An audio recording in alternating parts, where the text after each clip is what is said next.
Hello student, कैसे हैं आप लोग। उम्मीद है आप लोग अच्छे होंगे। तैयारी आप लोगों की अच्छी चल रही होगी। आज पॉलिटी का लास्ट क्लास है। पॉलिटी हमारा आज ख़त्म हो जाएगा और आज हम इस क्लास में भारतीय संविधान में जितने भी संशोधन हुए थे उनके बारे में पढ़ेंगे और जो कुछ संविधान की शब्दावलियाँ हैं जिनसे क्वेश्चन पूछे जाते हैं उनके बारे में पढ़ेंगे। और आप तो वीडियो देखिए, लाइक करिए, शेयर करिए, सब्सक्राइब करिए और अपना आपका जो रिवीजन है उसको बेहतर बनाइए। चलिए शुरू करते हैं अपनी क्लास। संविधान में किए गए जो प्रमुख संशोधन है, वैसे तो हमने बहुत सारे संशोधन पढ़े हैं, बट जो पढ़ने से छूट गए हैं उनके बारे में पढ़ते हैं और कुछ कुछ संशोधनों का रिवीजन भी करेंगे। तो पहला संशोधन जो हुआ था, सबसे पहला संशोधन में भारतीय संविधान में 1951 में ही हुआ था सबसे पहला संशोधन, और उसमें 9वीं अनुसूची जोड़ी गई थी। 9वीं अनुसूची को पहले संशोधन में जोड़ा गया था। इसमें मौलिक अधिकारों से संबंधित कठिनाइयों को दूर करने की कोशिश की गई थी। मौलिक अधिकारों से संबंधित कठिनाइयों को दूर करने की कोशिश की गई थी पहला संशोधन में। उसके बाद देखेंगे हम 7वां संशोधन। इसके बारे में हम राज्य पुनर्गठन अधिनियम में पहले ही पढ़ चुके हैं। तो 7वें संशोधन में भाषाई आधार पर राज्यों का पुनर्गठन किया गया था। 7वें संशोधन में क्या हुआ था, 1956 में हुआ था। इसमें भाषाई आधार पर राज्यों का पुनर्गठन किया गया था। उसके बाद हम देखेंगे 10वां संशोधन। इसमें दादर व नागर हवेली को भारत में शामिल किया गया था। एज अ संघ शासित क्षेत्र के रूप में दादर व नागर हवेली को भारत में शामिल किया गया था 10वें संशोधन में। 12वां संशोधन में गोवा, दमन व दीव को केंद्र शासित क्षेत्र के रूप में शामिल किया गया था। किसमें? 12वें संशोधन में। 13वें संशोधन में नागालैंड को राज्य का दर्जा दिया गया था। 13वें संशोधन में नागालैंड को राज्य का दर्जा दिया गया था। 18वें संशोधन में क्या हुआ था कि पंजाब और हरियाणा दो अलग अलग राज्य बनाए गए थे। पंजाबी बोलने वाले जो थे उन्हें पंजाब राज्य का गठन किया गया था उनके लिए, और हिंदी बोलने वालों के लिए हरियाणा राज्य का गठन किया गया था। और चंडीगढ़ को इन दोनों की संयुक्त रूप से राजधानी बनाई गई थी। 19वें संशोधन में चुनाव आयोग के अधिकारों में परिवर्तन किया गया और हाई कोर्ट को भी चुनाव याचिका सुनने का अधिकार दिया गया। 19वें संशोधन में क्या किया गया, चुनाव आयोग के अधिकारों में परिवर्तन हुआ और हाई कोर्ट को चुनाव याचिका सुनने का अधिकार दिया गया। 21वें संशोधन में, ये पहले भी हम पढ़ चुके हैं कि 21वें संशोधन में 14 भाषाएं तो पहले से ही मूल संविधान में थी। 21वें संशोधन के द्वारा सिंधी भाषा को 15वें भाषा के रूप में 8वीं अनुसूची में जोड़ा गया था। 24वें संशोधन में संसद को यह अधिकार दिया गया कि वह संविधान के किसी भी भाग में भाग 3 जिसमें कि मौलिक अधिकारों का उल्लेख है उसमें संशोधन कर सकती है, और यदि संसद के दोनों सदनों के द्वारा ऐसा कोई संशोधन विधेयक जो है पारित किया जाता है तो राष्ट्रपति जो है उस विधेयक पे अपनी सम्मति देने के लिए बाध्य हैं। इससे क्वेश्चन 24 संशोधन से क्वेश्चन पूछा गया है। अब 26वें संशोधन में देशी राज्यों के शासकों की उपाधियां और प्रिवी पर्स को समाप्त कर दिया गया। उपाधियां और प्रिवी पर्स जो थी देशी राज्यों के शासकों का, उसको समाप्त कर दिया गया। 29वें संशोधन में केरल का जो भू सुधार संशोधन अधिनियम 1969 और भू सुधार संशोधन अधिनियम 1971 को 9वीं अनुसूची में रखा गया। 35वें संशोधन में सिक्किम को भारत का संबद्ध राज्य के रूप में शामिल किया गया। भारत के संबद्ध राज्य के रूप में शामिल किया गया। 35वें संशोधन में सिक्किम भारत का हिस्सा नहीं था पहले, उसे 2 साल के लिए पहले जो है संबद्ध राज्य के रूप में शामिल किया गया। और फिर जो 36वां संशोधन हुआ उसमें सिक्किम को 22वें राज्य के रूप में भारत में शामिल कर लिया गया। 1975 में जो है सिक्किम भारत का अभिन्न अंग बन गया 22वें राज्य के रूप में। 42वां संशोधन में बहुत सारे संशोधन किए गए थे संविधान में। इसे 42वें संशोधन को इसमें जो है प्रस्तावना में समाजवादी, धर्मनिरपेक्ष, एकता और अखंडता शब्द को जोड़ा गया। इससे पहले जो है इस 42वें संशोधन से पहले ये शब्द जो है उद्देशिका में, संविधान की जो उद्देशिका है उसमें नहीं थी। तो इस संशोधन के द्वारा समाजवादी, धर्मनिरपेक्ष, एकता और अखंडता शब्द को जोड़ा गया। और इससे जो है बहुत बार क्वेश्चन पूछा गया है कि वो कौन से 4 शब्द हैं जिन्हें कि 42वें संशोधन में जोड़ा गया, या फिर 42वें संशोधन में कौन सा शब्द नहीं जोड़ा गया। ये 4 ऑप्शन में से दे दिया जाएगा, एक ऑप्शन अलग रहेगा। और इसी संशोधन के तहत 10 मौलिक कर्तव्यों को जोड़ा गया कि संविधान में मौलिक कर्तव्यों का उल्लेख नहीं था। तो 42वें संशोधन के द्वारा जो है 10 मौलिक कर्तव्यों को जोड़ा गया, जिसे अनुच्छेद 51 क के भाग 4 क में रखा गया। भाग 4 क में अनुच्छेद 51 क के तहत जो है 10 मौलिक अधिकारों का रखा गया है 42वें संशोधन में। और कुछ विषय थे जो राज्य सूची में थे, उन्हें राज्य सूची से निकाल के समवर्ती सूची में रखा गया।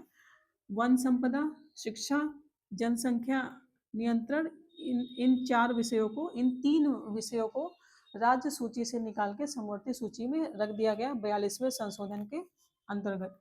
44वां संशोधन हुआ, इसमें राष्ट्रीय आपात का आधार जो है वो आंतरिक अशांति को न मान करके सैन्य विद्रोह रखा गया। सैन्य विद्रोह के आधार पर जो है राष्ट्रीय आपात की घोषणा की जा सकती है राष्ट्रपति के द्वारा।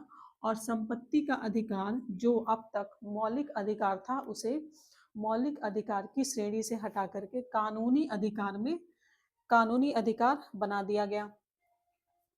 और राज्यसभा व राज्य विधानमंडलों की अवधि को पुनः 5 वर्ष के लिए कर दिया गया था। 42वें संशोधन में लोकसभा और राज्य विधान मंडलों की जो अवधि थी उससे 5 वर्ष से बढ़ा करके 6 वर्ष कर दिया गया था। और 44वें संशोधन में इसे पुनः 5 वर्ष कर दिया गया। 52वें संशोधन में राजनीतिक दल बदल पर अंकुश लगाने के लिए 10वीं अनुसूची जोड़ी गई। पहली अनुसूची पहले संशोधन में ही जोड़ा गया था। 9वीं अनुसूची, 8 अनुसूचियां थी मूल संविधान में। और 52वां जो संशोधन हुआ था उसमें राजनीतिक दल बदल के पर अंकुश लगाने के लिए 10वीं अनुसूची जो है संविधान में जोड़ी गई। 55वां संशोधन हुआ था, इसमें 1986 में हुआ था 55वां संशोधन। इसमें अरुणाचल प्रदेश को भारत में राज्य के रूप में शामिल किया गया। 56वें संशोधन जो कि 1987 में हुआ था, इसमें गोवा को राज्य का दर्जा दिया गया। 56वें संशोधन में 1987 में हुआ था, इसमें गोवा को राज्य का दर्जा दिया गया। 58वां संशोधन जो हुआ था 1987 में, इसमें राष्ट्रपति को संविधान का जो हिंदी संस्करण है उसे प्रकाशित करने के लिए अधिकृत किया गया। और एक नया अनुच्छेद भाग 22 में, संविधान के भाग 22 में एक नया अनुच्छेद जोड़ा गया, 394 क जोड़ा गया, जिसमें कि राष्ट्रपति को संविधान का जो हिंदी संस्करण है उसे प्रकाशित करने के लिए अधिकृत किया गया था। 61वें संशोधन में जो कि 1989 में हुआ था, इसमें मतदान की आयु जो कि 21 वर्ष थी उसको कम करके 18 वर्ष कर दिया गया। अब 18 वर्ष का व्यक्ति भी वयस्क माना जाएगा और उसे मतदान करने का अधिकार है। 65वें संशोधन में 1990 में हुआ था, इसमें अनुच्छेद 338 के तहत अनुसूचित जनजाति और अनुसूचित जाति के लिए आयोगों का गठन किया गया था। एक ही आयोग का गठन किया गया था 65वें संशोधन में 1990 में, अनुसूचित जाति और अनुसूचित जनजाति दोनों के लिए। 69वां संशोधन हुआ था 1991 में, इसमें दिल्ली को राष्ट्रीय राजधानी क्षेत्र बनाया गया और दिल्ली के लिए और इस क्षेत्र के लिए विधानसभा और मंत्री परिषद का उपबंध किया गया। 69th संशोधन में क्या हुआ था? दिल्ली को राष्ट्रीय राजधानी क्षेत्र घोषित किया गया और इसके लिए विधानसभा व मंत्री परिषद का उपबंध किया गया। 70वें संशोधन में 1992 में 70वां संशोधन हुआ था। इसमें दिल्ली और पुदुचेरी के जो भी विधानसभाओं के सदस्य हैं उन्हें राष्ट्रपति के निर्वाचन मंडल में शामिल किया गया। 70वें संशोधन के द्वारा इससे बहुत बार क्वेश्चन पूछा गया है। 70वें संशोधन 1992 में दिल्ली और पुदुचेरी के जो विधानसभाओं के सदस्य थे उन्हें राष्ट्रपति के निर्वाचन मंडल में शामिल किया गया।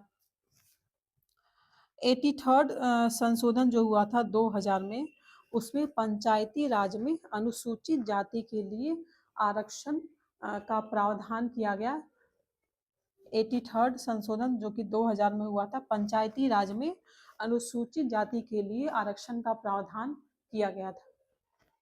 संशोधनों में अब हम आगे देखते हैं संविधान संशोधन का 84th संशोधन जो 2001 में हुआ था, उसमें लोकसभा और विधानसभाओं की सीटों की संख्या जो है 2026 तक जो है कोई परिवर्तन न करने का प्रावधान किया गया था।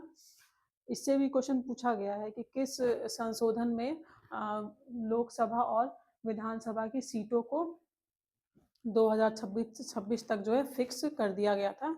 तो 84th संशोधन जो कि 2001 में हुआ था। 86 संशोधन जो है ये भी इम्पॉर्टेंट है, ये 2002 में हुआ था।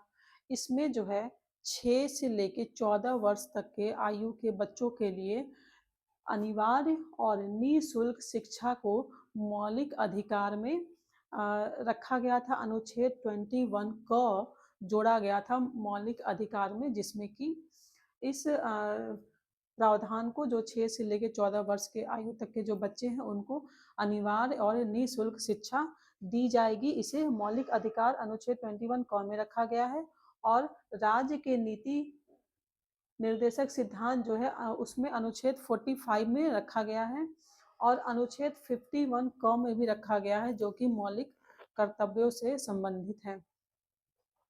91st संशोधन जो हुआ था 2003 में, इसमें अनुच्छेद 75 में संशोधन किया गया और इसमें अनुच्छेद 75 में संशोधन करने के लिए अनुच्छेद 361 बी जोड़ा गया था।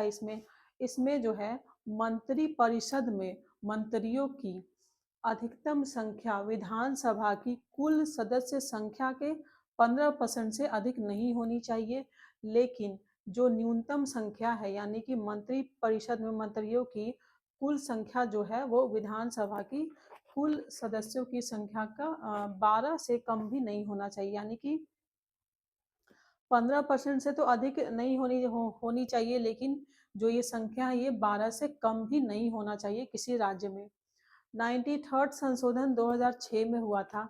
इसमें शिक्षा संस्थानों में अनुसूचित जाति और अनुसूचित जनजाति और ओबीसी के लिए आरक्षण का प्रावधान किया गया।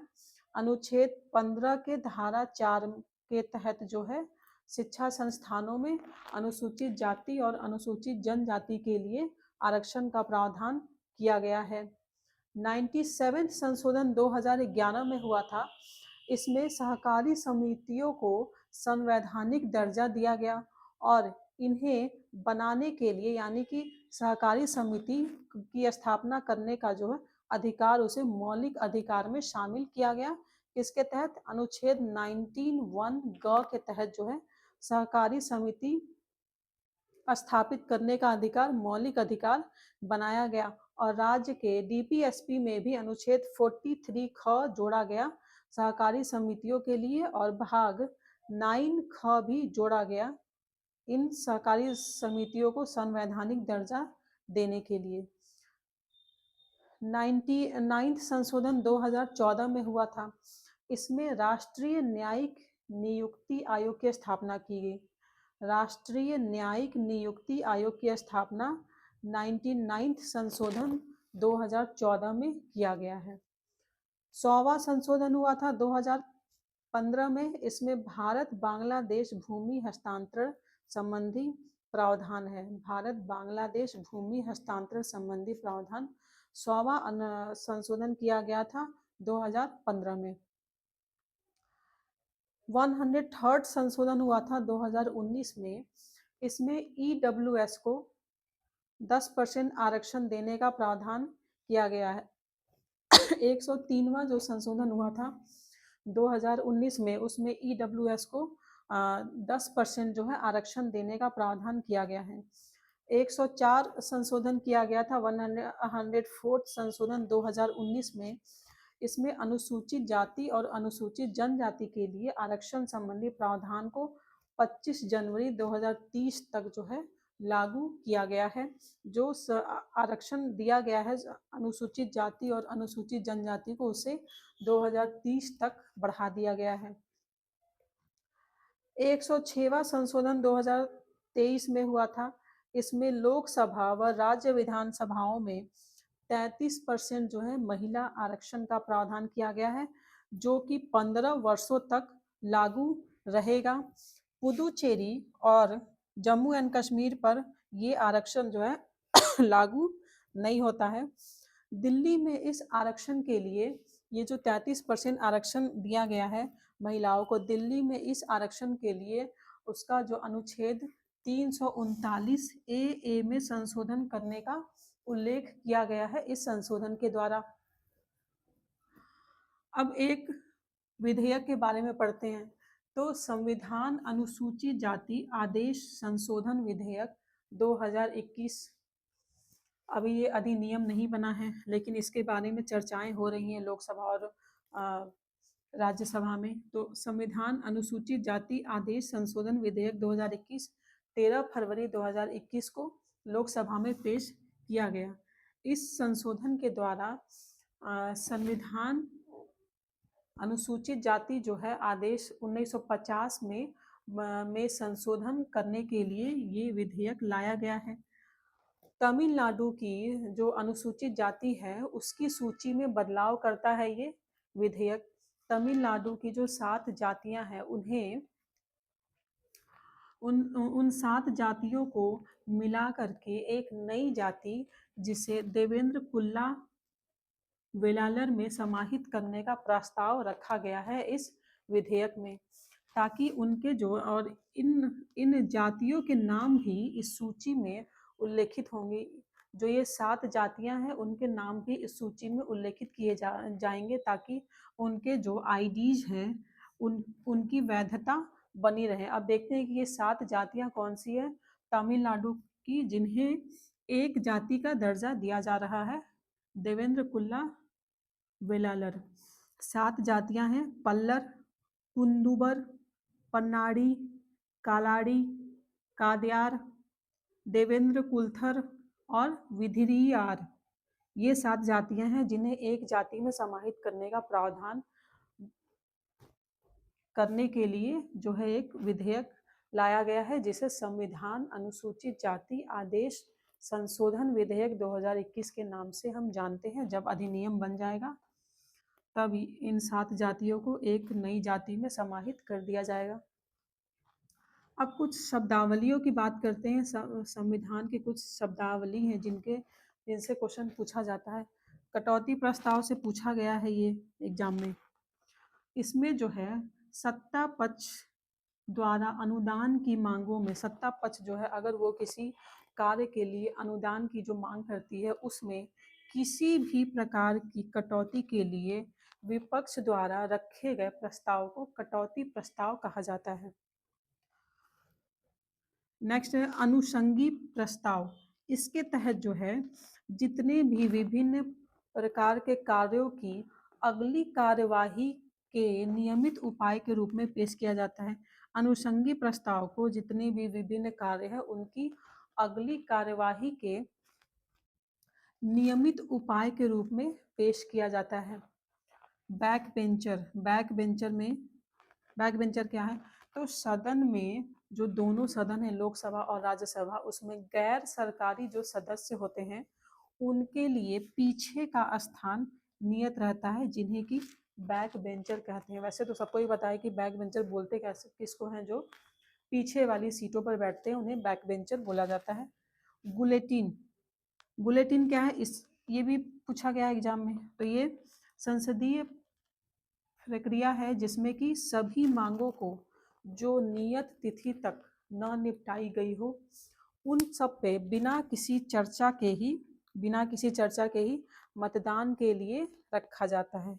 बुलेटिन क्या है, तो ये एक संसदीय प्रक्रिया है जिसमें कि सभी मांगों को जो नियत तिथि तक न निपटाई गई हो उन्हें बिना किसी चर्चा के ही मतदान के लिए रखा जाता है।